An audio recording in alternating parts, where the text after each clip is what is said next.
First of all, there are the spiritual and theological implications of a project. Remember, the building needs to fulfill a spiritual need. You're not building a monument to a person or to a group. You need to ask yourself questions such as, how will the project help us in fulfilling our mission? And then ask the church members to pray for guidance. God's response to the project may be yes, it may be not yet, or God may even say no. Be prepared to accept God's response. I remember a community service project that we planned for in a church. We discussed it, we planned it, and we moved forward. There seemed to be strong support for the project. Yet, as time went on, somehow the project just did not happen. Why didn't it happen? We realized at some point that the school needed a major expansion. And so God said yes to that and no to the community service project. We focused on the community service project, but God wanted us to focus on the school project. We did that. We addressed the school needs, we built the additional classrooms, and the church was very enthusiastic for what we had accomplished. Once we accomplished that, then the church later was able to focus to the community service building and do a very successful project of rebuilding that particular entity. Now, another area you need to consider is the boards and committees that will be necessary to see a project through. An effective building committee is needed for an effective project. How do you form the committee? How do you set up a building committee that will function well and do what it needs to do? All too often at a business meeting where a discussion takes place about a building project, somebody says, let's do a building committee. Let's set up a building committee. And names are suggested and a committee is formed. However, that approach may not serve you well. You need to have time to look carefully at who should make up the building committee. You need to take it through the steps like a nominating committee does. Who should be on it? Various individuals. They should represent the congregation, those individuals who know the congregation, those who know the programs, those who know the building needs, and those who will remain with the congregation for a while. Also, you want individuals who are consensus builders. These individuals will listen to the input from others and not only promote their own input. These individuals will also promote transparency. If they have expertise and building expertise, fundraising expertise, and in other areas, that's actually a bonus for you. Those are the kind of people that you need. And then there's the planning process. The planning process is very valuable. The church as a whole must be given an opportunity to be heard. Give all the members an opportunity to give their input. All input is valuable.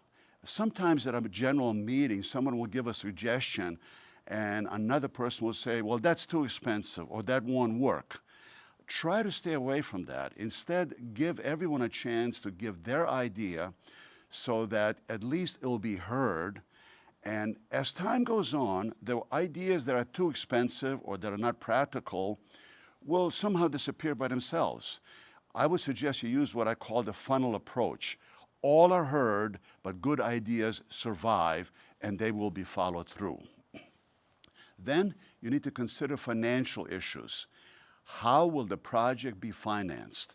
That is one of the questions that is oftentimes left out. Occasionally, the funds are in place, but that seldom is so. Seldom do you begin a project with all the funds are in place. If you will have to borrow money, be certain to follow the denominational policy. Don't ignore it. Too many churches fall into the trap of saying something like this. Well, God will bless us. We have to believe that something will happen in the future and that we'll be able to carry the mortgage. The denomination has very specific policies as to how much you should borrow for a project and for how many years. Don't go outside of those. Otherwise, you might find yourself with a very tired congregation. Don't ignore them. Long-term loans become a real burden to congregations. And then you need to create a giving atmosphere. How do you do that? How do you create an atmosphere where people love to give? Well, first of all, do you have a healthy stewardship atmosphere in your congregation before the project starts. If you don't have a healthy atmosphere towards stewardship or an attitude towards stewardship, don't begin the project. You are facing some serious problems. Focus on stewardship before you move ahead with the project. How do you create a positive atmosphere? Show what the project will accomplish. Who will benefit? Will it be the kindergarten children? Will it be the youth? Will it be the senior citizens? Will it be your community? Whoever will benefit, you need to share that with the congregation. And then give a picture of how the project will look when it is completed. Create a vision in the minds of the church members. And then ask yourself about a feasibility study. A feasibility study can be complicated, and for large projects, it needs to be rather complicated. On the other hand, any project needs a feasibility study. It sounds imposing, but it's a must. What is the stewardship situation in your church? That's part of the question you need to ask. Clearly explain the needs of the project. Can you do that? Can you explain the project, or is it so complicated that most members will not understand it and appreciate it? Ask yourself in your feasibility study, who are the potential donors? Do you have some individuals who have already given a signal that they will be major donors to the project? Then another question that is important, are the goals realistic? When you consider the feasibility of the project, you have to consider the question of being realistic. And then how long will the fundraising last? Will it be a long, drawn-out project where people will get tired, or can you be realistic in how long it will take to raise the funds necessary for the project?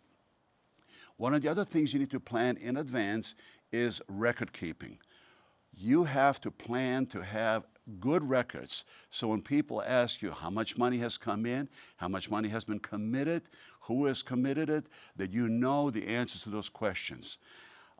Good record keeping is in harmony with a good project, and it creates confidence among the people. In your building committee or the fundraising committee, be sure to have minutes that can be understood much later on. Sometimes minutes read something like this: voted to accept Mary's proposal. That's not acceptable. What was Mary's proposal? Was it a proposal to enlarge the project or to make the project smaller? Be very specific what the motion was, so that months later there will not be a disagreement as to what was voted at a particular time. Now, giving records, you have to have accurate records. You have to have specific entries as to donations, and be sure to plan to do thank you letters. Don't assume that members have to support a project. Thank them personally. Today, with the computer systems that we have, there is absolutely no reason why every thank you letter is not to be personally addressed to the individual and not just some kind of form letter. That is not acceptable. The next thing that you need to focus on is to communicate. Throughout the project, you need to communicate to the congregation so that the congregation will be united. Use various methods. Use the electronic media. Use the internet. Use email. Use whatever you can do electronically. But don't forget things such as letters. Some people actually enjoy receiving letters. And the letter can be a very effective means of staying in touch with some people. Also, when you mail out letters, you can ask for address updates, which you will not get if you do it electronically. And that way you know where your donors are. Sometimes donors move without you knowing it. And if you don't have an address, you may lose an excellent source. In your church, use graphs, use illustrations, put something in the lobby or maybe overhead in your church, or some kind of projection on your screen that people will know what is happening with the project. Where are you? What percentage has been raised? What percentage needs to be raised? How many donors have made commitments? The other area you need to communicate with is your community and your government. Why? Because if you're building a church, if it's a new church building on a vacant land, sometimes the neighbors will wonder, who are these people coming here? Go out of your way to meet your neighbors. Go out of your way to share with them pictures of what will be there. Listen to them. They may even have input that will be of value to you, but even if they don't, they will relax and they will become your supporters of that project. And don't be surprised, some of them will actually start giving you money for the project. Also, stay in touch with government officials, not just with those who issue building permits if you're building up a new building, or renovation permits, but with individuals in your community so that they know what you are doing and they also can become supporters of the project. These are the things that you should consider before you start. If you consider these before you start, the project will go much smoother. You will find much broader support in your congregation, and there'll be a much better and a positive attitude among your church members.